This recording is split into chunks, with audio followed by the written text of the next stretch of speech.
problems come from Russia and the destabilizing, and the Russian-backed separatist rebels have indeed been accused of human rights abuses, of violence. But so too have Ukrainian armed forces and volunteer battalions. Listen to what Amnesty International said last year. Both sides failed to take reasonable precautions to protect civilians. Both placed troops in residential areas. Ukrainian police were involved in torture. Pro-Kiev forces were involved in abductions. Is this the new Ukraine you're trying to build, where all these human rights violations are happening, even under Ukrainian armed forces, Ukrainian police? It's not just the Russian-backed separatists who are committing violence. I'm sorry.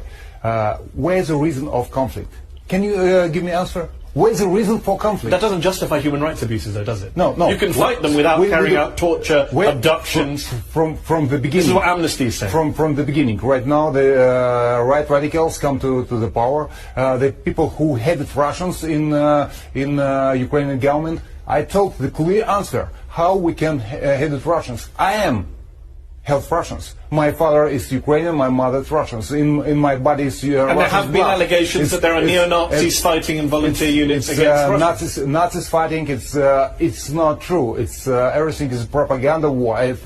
U.S. newspapers, not just Russian newspapers, have documented the Azov battalion and other such groups fighting on the front lines against Russia, who have swastikas on their trucks. It's not true at all. I don't see swastika.